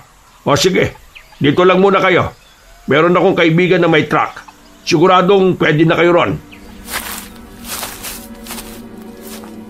Nabuhay ang pag-asa nila na akala nila ay tuluyan na silang mamamatay. Umalis sa matandang lalaki. Halos 10 minuto lamang silang naghintay, bumalik na ito. Nakangiti si Mang Jojo nang lumapit sa kanila. Amayang hapon, mga dakong 5:00. Dadaanan kayo rito ng kaibigan ko. Naku, maraming salamat naman kung ganon. Makakalis na ba talaga tayo rito? Ayoko na rito. Gusto ko na bumalik ng Maynila. Kalmalicious. Gogora din sa ating birthland. Mga iha. Mag-iingat kayo ha. Pasensya na kung hindi ko kayo maihatid. May iba akong dapat gawin mamayang gabi. Kailangan kong bantayan ang baryo sa posibilidad na manguha sila ng tao. Ayos lang po yun. Malaki na po ang naitulong ninyo. Hindi nga po namin inakala na yung babaliw-baliw na nakita namin noon, siya pa palang magliligtas sa buhay namin. Nako, saka na kayo magpasalamat kapag talagang nakaalis na kayo. Makakahinga lang din ako ng maluwag kapag alam kong ligtas na kayong mga bata. O siya, habang wala pa naman ang truck, pumasok na muna kayo sa loob. Mga wala kayong tulog. Halatang halata eh. Sige na, magpahinga na muna kayo. Tila naging hulog ng langit para kay Lerilyn ang mga sandaling yon. Nang ihiga niya ang katawan at ipinikit ang mga mata, ay naramdaman niya ang kaginhawaan. Gusto lamang niya sanang mahiga, pero tuloy-tuloy na ang kanyang naging tulog. Nang magising siya, madilim na ang paligid. Wala na mga katabi niya sa gilid. Nagmamadali siyang makabangon at lumabas.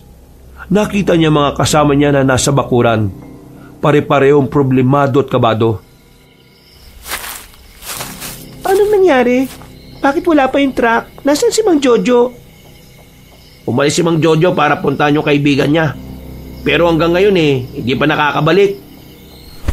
OMG! Where's Mang Jojo? Makakauwi pa ba sa ating baler?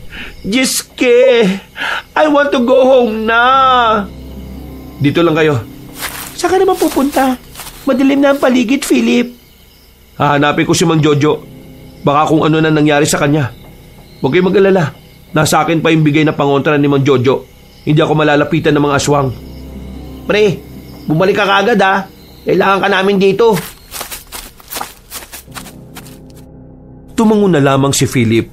Nagmamadali itong makalis dala ang itak na kinakalawang. Hindi naman mapakali si Lerilyn nung mga sandaling yon. Habang si Gian naman, tahimik pa rin sa gilid. Mula nang dumating sila roon, ay hindi na yun nagsalita. Lumipas ang halos 10 minuto. Nakita nilang may dumating na truck. Bumaba mula roon si Mang Jojo at ang kaibigan nito. Nako, pasensya na kayo tatagalan ha. May dinaanan pa kasi siya eh. Sakay na. Sandali lang po. Si Philip wala pa po eh. Ha? Saan naman nagpunta? Hinanap po kayo eh. Akala niya kasi may masama nang nangyari sa inyo. Bihira naman. Pwede po bang maghintay na muna tayo kahit saglit? Baka kasi kapag bumalik dito si Philip, wala na siyang abutan. Maghintay? Seryoso ka ba? Alam mong kada minuto nasa alanganin ng buhay natin. Tapos gusto mo maghintay tayo? Manong, tara na po. Kung ayaw nila, tayo na lang ang... Hoy, kapal din ang mukha mo no? Buti nga sinama ka pa namin dito Kahit ikaw yung unang gustong mang-iwan Anong ako? Di ba kayo nga itong nagkasundo na iwanan na lang ako? Habang ako, sinusubukan kong makaligtas sa mga aswang na yon. Bakit? Sino bang may kasalanan? At bakit ka nakuha ng mga aswang? Di ba ikaw din naman? Kaya ikaw, manahimik ka na lang muna Kailangan nating hintayin si Philip dahil mas marami siyang nagawa kaysa sa'yo. Hinintay ka nga namin makabalik nung nawala ka. Kaya tuloy ganito ang nangyari. Ay, hindi ito ang panahon para magtalo kayo. Ganito na lang, hahanapin namin si Philip. Kapag hindi namin siya nakita sa loob ng kalahating oras, babalik kami rito at aalis na tayo. Pero Mang Jojo, hindi natin pwedeng iwan si Philip. Kaya nga natin siya hahanapin Dahil kailangan kasama siya sa pag-alis ninyo. Sasama ako. Sigurado ka ba, Iha? Delikado. Kasama naman po si Mark kaya sasama na po ako. Aaron, Gian, may iwan kayong dalawa rito kasama ng driver. Ngumisi lang sa kanila si Gian. Nang magkasundo naman sila ay agad na rin silang umalis. May daladala na rin silang itak. Habang kay Lerilyn naman ay mahabang kutsilyo lamang. May nararamdaman mang takot ay nilakasan na lamang ng dalaga ang kanyang kalooban. Iniisip na lamang niya na mahahanap din nila kaagad ang binatang si Philip. Mang Jojo, pasensya na po kung naantala namin ang gagawin niyo dapat ngayong gabi. Wala namang problema sa akin. Ang mahalaga, mahanap natin ang kaibigan ninyo. Basta, sakali mang may makasaguba tayong aswang, ikaw Mark, alalayan mong babaeng yan ha? Opo, naiintindihan ko po. Bigla na lamang silang hinila ni Mang Jojo papunta sa gilid para makapagtago. Bakit Mang Jojo? Nagsisimula na silang rumonda. Mamimili na sila kung sinong tao ang gusto nilang gawing pagkain ngayong piyesta. Ibig sabihin, aswang ang mga yan? Oo, aswang ang mga yan. Taktika na nila tuwing piyesta. Nagpapanggap silang paparada. Pero kapag meron silang natipuhan, bigla-bigla na lang nilang hahablutin. Nandiyan po ba yung tumapik sa balikat ko? Wala. Hindi sumasama yung si Edgar sa mga ganyan. Mga bataan niya yung mga yan. Nang makita nilang nakalagpas na ang mga aswang, naglakas loob na rin silang lumabas. Pero muli silang napabalik nang makitang may sumusunod pang isang aswang. Nakita sila ng aswang na yon. Walang ano-ano, bigla na lamang itong umalulong na parang aso. Takbo na! Nagtatawag siya ng kasama! Mabilis nilang pinasok ang kagubatan. Yun lamang ang natatanging lugar na may mapagtataguan. Takbo lang! Takbo! Huwag lang nilingon! Sige na, takbo! Aray! O bakit? Ano nangyari? Natapilokan pa ako. Halika, ipapasan na kita. Sigurado ka ba? Oo naman oh. Ikaw yan eh. Diyos ko po, ang sweet naman talaga ng lovebirds na ito. Ano po yun? Sige na, papasan na ako. Huwag mo nang pansinin si Mang Jojo. Walang ano-ano ay agad na sumampa ang dalaga sa likuran ng binatang si Mark. Sinimulan na nila ulit ang pagtakbo hanggang sa nakalabas na sila ng kagubatan. Nakarating na sila ulit sa kalsada. Tingnan nyo, tsinelas ni Philip yun oh.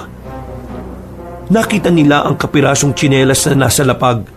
Lumakas ang kanilang kutob na malapit lang doon ang lalaking hinahanap nila. Kaya naman nagmamadali na silang naglakad. Hanggang sa marating na nila ang isang malaking imbaka ng mga drum. Madilim doon, pero sinamantala na nila ang pagkakataon na makapagpahinga roon. Nangangalay na rin kasi ang mga paa na matandang si Jojo. Dito na muna tayo. Tara, magtago tayo dito, dali! Tumungo sila sa likuran ng mga magkakapatong na drum. Magkakasunod na buntong hininga ang kanilang pinakawalan. Tahimik lamang silang nakikiramdam kung nasundan nga ba sila ng mga nilalang. Maya-maya pa. Ha? Nasundan na yata tayo. Huwag ka na munang kumapit sa akin. Tutulong ako kay Mang Jojo kapag napalaban. Sa parting yon, may nakalabog. Tinuro pa na matandang lalaki ang kaharap nilang drum na magkakapatong rin. Kinakabahan sila sa posibilidad na baka tambayan din ng mga aswang ang kanilang napuntahan. Ayon kasi sa matanda, ang mga lugar na madidilim talaga ang madalas pamahayan ng mga nilalang na yon. Dito lang kayo. Kailangan kong paslangin ang isang yan para makaalis na rin tayo. Buong tapang na lumabas ang matanda sa kanilang pinagtataguan. Agad itong lumapit doon. Pero nang 1 metro na lang ang distansya ni Mang Jojo, bigla na lamang lumabas ang lalaking si Philip. Ako to, Mang Jojo. Huwag mo ako tagain. Ay sus, akala ko aswang na eh. Buti naman at narito ka lang pala. Pre, kailangan na natin makabalik sa bahay nila Mang Jojo. Hinihintay na tayo ng truck. Pasensya na kung hinintay niyo pa ako. Kasalanan ko rin naman kasi masyado kaming napatagal sa pagbalik. Tara na! Hindi naging madali para sa kanila ang makarating kagad sa kanilang patutunguhan. Dahil sa mga sandaling ito, naalarma na rin ang mga aswang para hanapin sila. Habang nasa kagubatan sila, naririnig nila ang ahangil ng mga aswang. Ramdam nila ang gutom ng mga yon dahil parang nababaliw na sa kakahanap sa kanila. Sumunod lang kayong dalawa sa akin. Tara, pumasang ka na ulit. Hindi, ayos na ako. Kaya ko na ulit maglakad. Sigurado ka? Oo, kaya ko na ulit. Marahan silang naglakad pakaliwa, sinamantala nilang pakanan ng mga aswang. Ayos na sanang sandaling yon para sa kanila, pero nang bilisan nila ang kanilang lakad, naramdaman sila ng mga aswang kahit medyo malayo na mga yon.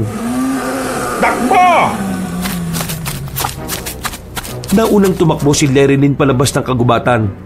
Nang makarating na sila ulit sa kalsada, sinubukan nilang parahin ang napadaang jeep. Pero minuro lang sila ng driver at muntikan pang sagasaan. Kaya naman wala na naman silang magagawa. Tatakbo na lang sila. At kung minalas pa, kakalabanin nila ang mga aswang. Diyos ko, nasa likuran na natin sila. Sige, mauna na kayo. Bilis! Nang maabutan na sila ng mga aswang, tumigil si Mang Jojo. Hinugot na nito sa tagiliran ng daladalang mahabang itak. Walang takot nitong hinarap ang mga aswang. Bawat hagupit nito ng sandata, walang makalapit kahit na isa. Nung mga oras na yon, naawa sila sa matandang lalaki. Kaya naman binalikan nila ito para samahang makipaglaban. Hindi nila kayang makitang dinudumog yon ng aswang. Nako, ang tigas ng mga bungo nitong love triangle na to, oh. Diyos ko naman! Po? Ano po yun? Wala! Ang sabi ko, ihanda niyo ang sarili ninyo! Nagdikit-dikit silang apat. Pinalibutan na sila ng mga nilalang na laway sa kanilang mga laman. Hindi nagtagal, sabay-sabay na umatake ang mga yun. Buti na lamang ay hindi nila itinigil ang pagwasiwas ng mga hawak nilang patalim. Nagagawa nilang tamaan ng mga aswang na yun. At dahil din sa kausayan ng matandang albularyo, nagawa nilang patrasin ng mga aswang. Sugutan ng iba sa mga yon, habang ang iba naman ay namatay. Ha! Akala nyo, makakatakas kayo sa akin, ha? Mga hunghang! Inilabas sa matandang lalaki ang tirador nito. Binalaan niya yon ng bulitas at saka direktang pinagtititira ang mga papatakas na sanang aswang. Nang tamaan yun ni Mang Jojo, mabilis na bumulagta ang mga nilalang at kalaunan ay binawian na rin agad ng buhay. Ang husay niyo naman pala, Mang Jojo. Baka hindi nyo na itatanong. Noong araw marami akong pinabagsak na aswang. Pero hindi naman ito ang oras ng pagyayabang. Halina kayo, balikan na natin ang mga kasama natin sa bahay.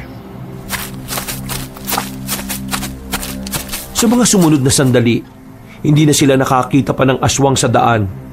Tila pumapabor na rin para sa kanila ang sitwasyon. Nakabalik na ulit sila sa baryo. Nagmamadali silang tumakbo palapit sa bahay nang matanaw nilang wala na roon ng truck. Nako, nasaan ang truck? Nasaan? Bakit nawala rito? Tanging si Aaron na lamang ang naabutan nila roon. Iyak ng iyak at nanginginig na rin sa takot. Pinakalma na muna nila yon. At makalipas lang ang ilang minuto ay naikwento na rin ito ang nangyari. Si Papa Gian kasi, himik banta-banta sa driver. Kumuha siya ng sharp object and then tutok-tutok sa mukha ni Manong. Shook ako ng mga box. Don't you know saan ang gagawin? Jeske, tinutukan din aktes ng koyan nyo.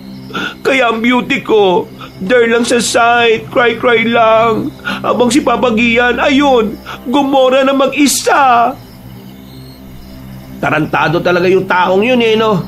Una pa lang, alam ko nang walang gagawing matino yung siraulo na yun Kilala ko si Gian. Nilamon na siya ng emosyon niya. Sinabayan pa ng trauma kaya hindi na nakapag-isip ng tama. Pero mali pa rin yun, pre. Walang iya ang potek. Mapapahamak tayo sa ginawa niya Yun na nga lang ang pag-asa natin. Nasaan ang kaibigan ko? Bakit wala rito? Nag-try siya mag-follow sa koyan nyo. May napadaan na car kanina at nakisakay ang Manong. Doon ko na knows kung naabutan niya si Papa Gian Anong gagawin natin ngayon? Hindi na tayo pwedeng bumalik pa sa baryo. Marami pa rin tao doon hanggang ngayon. Baka bigla na lang may sumakmal sa atin doon. Lahat kayo, magsipasok. Ano pong gagawin nyo? Bahala na. Haharangin ko na lang kahit sinong mapadaan na sasakyan. Hindi kayo pwedeng umalis hanggat hindi ko pa nakukuha ang gusto ko. Nagtindigan ang balahibo ni Lerilyn nang makita ang matandang aswang na nasa bubungan ng bahay ni Mang Jojo. Agad silang nagpunta sa likuran ng albularyo. Pumorma naman si Mang Jojo bilang tanda na handa itong lumaban. OMG! Todo na to! Wala na to! Diyos ko, ang sarap mag-cry na lang Kesh. Hindi mo makukuha ang gusto mo, Edgar. Kailangan mo muna akong kalabanin ulit. Hindi ba na-miss mo na rin naman ang balyahan nating dalawa? Wala akong panahon sa mga taong hindi ko naman mapapakinabangan. Ibigay niyo sa akin ang babaeng yan. Kung hindi, wala akong ititira sa inyo kahit na isa. Nako, Narinig ko na yan dati ng mga binata pa tayo. Ano ba kailangan mo sa akin? Nako, nagtok pa talaga ang babaita. Kailangan kita dahil ikaw ang natitipuhan ko. Magpasalamat ka ba nga dapat dahil malakas ang proteksyon mo kasi ako ang nagkagusto sa iyo. Ngayon, kung talagang mahal mo ang mga kaibigan mo, mapayapa kang sasama sa akin. Ikaw ang magiging asawa ko at palalakasin natin ang lahi ng mga aswang. Ang tagal mo nang naghahanap na mapapangasawa. Hanggang ngayon, single ka pa rin. Yang tanda mo na yan. Abay, kawawa ka naman. Siguro supot ka pa. Patahimik ka. Hindi ikaw ang kinakausap ko. At wala akong oras para sa mga sinasabi mong pangbata. Pambata ba? Bakit hindi na lang natin simulan ng labanan na to? Para naman malaman natin kung sino ang magmumukhang bata. Bigla na lamang nagtanggal ng damit ang matandang si Mang Jojo. Nanlaki ang mga mata ni Lerilyn nang masilayan ng malalaking burda ng dragon sa likuran ng matandang albularyo. Meron na rin itong isinuot na kwintas na hindi naman nila alam kung ano. Basta tila ba kumislap yun lalo na kapag natatamaan ng liwanag. Ay, bongga! Mang Jojo, sigurado ka bang kaya mo siya? Nabuhay talaga ako ng ganito kahaba para labanan ng isang ito. Huwag kayong mag-alala. Kayang-kaya ko na ito. Mark, gumilid kayo. Huwag na huwag mong bibitiwan si Lerilyn. Manood kayo sa laban na ito. Ay, bawal kaming gumora na. Hindi kayo pwedeng umalis. Hahabulin niya lang din kayo.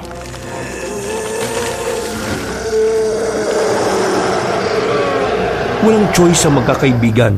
Kailangan nilang masaksiyan ang magiging huling laban ng matanda. Naglabas na rin ang patalimang aswang na si Edgar. Kung talagang gusto mong maulit ang laban natin noon, sige, ibibigay ko sa iyo. Pero sa pagkakataong ito, hindi na ako maaawa sa iyo. Sa pagkakataong ding ito, magsisisi ka na sana hindi mo ko binuhay noon. Yan ang gusto ko. Lumalaban ka kahit hindi mo ko kaya. Ang dami mong daldal, mamamatay ka rin naman. Ano? Lumaban ka pa? Nagsisimula pa lang tayo. Tinamaan ni Mang Edgar si Mang Jojo sa katawan, pero tila hindi naman yon ininda ng matandang albularyo. Sa halip ay tila mas lalo pa itong ginanahan. Gumanti ng lusob si Mang Jojo. Bakit ba kasi hindi mo nalang ibigay sa akin ang babaeng yon? Kailangan mo pa talaga masaktan. Kailan ka ba matututo na lahat ng gusto mong makuha dapat mong paghirapan? Pero ngayon, hindi ka lang basta mahihirapan dahil mamamatay ka pa. Tanggapin mo to! Kinuha ni Mang Jojo sa bulsa ang tirador at malinis na binalahan ng bulitas. Tinira niya si Mang Edgar at tinamaan naman nito ang matanda. Muling lumusob si Mang Jojo ng mga sandaling yon. Sinamantala na nito ang pagkakataon. Dinamihan nito ang pagtaga hanggang sa makita nilang nasasaktan na ang matandang aswang. Sakay na! Bilisan nyo! Alis na! Bilis! Pero paano po kayo? Huwag niyo akong isipin. Ito talaga ang kapalaran ko. Larry, tara na! Baka tumakin pa si Gian! Isang himala para kay Lerilyn na nagbalik si Gian na dala pa ang truck. Pero ang huling senaryong nakita naman niya kay Mang Jojo para sa kanya ay ang pinakamalungkot na imahe ng pagsasakripisyo. Tangkang hahabulin pa sila ni Mang Edgar pero hinawakan ni Mang Jojo sa hita matandang aswang. Ang huling nakita na lamang nila ay kinalmot na ng aswang si Mang Jojo pero nanatili pa rin itong nakakapit para hindi makasunod sa kanila. Sorry talaga. Hindi ko lang alam kung anong gagawin ko kanina. Takot na takot ako kanina eh. Sorry, magulo isip ko. Sorry na talaga. Huwag yun akong kamuhian ha. Si Raulo, mamaya ka na umiyak. Pag-focus ka sa pagmamaneho mo. Mababangga tayo oh. Kumalma ka lang. Hindi kami galit sa'yo. Kalma. Nako, mukhang grand meetup namin si Papi San Pedro sa Heavenly Heaven. Hinawakan ni Lerilyn sa balikat ang binatang si Gian. Sa puntong yun, unti-unting kumalma ang binata. Tumigil na rin ang paggewang ng sinasakyan nilang truck. Maraming salamat, Ian. Kahit na hindi naging maganda ang mga huling sandali natin kanina, binalikan mo pa rin kami. Tumangutango na lamang ang lalaki. Hindi nagtagal, nakarating na rin naman sila sa terminal. Wala pang mga bus, pero naghintay na lamang sila roon hanggang umaga. Hindi na nila ginamit ang truck papuntang Maynila dahil malilintikan sila sa may-ari. Tulala at balisa ang magkakaibigan habang naghihintay sila ng biyaheng pa Maynila. Naiiyak na lamang din si Lerilyn dahil hindi niya matanggap na naiwan si Mang Jojo. Naisip pa lang niya na wala na ang matandang yun, parang habang buhay niyang dadalhin ng lungkot. Malaki kasi ang utang na loob nila roon. Kung hindi dahil kay Mang Jojo, baka matagal na silang ginawang sisig ng mga aswang. Habang si Lerilyn naman ay may bahay na sana ng isang matandang aswang.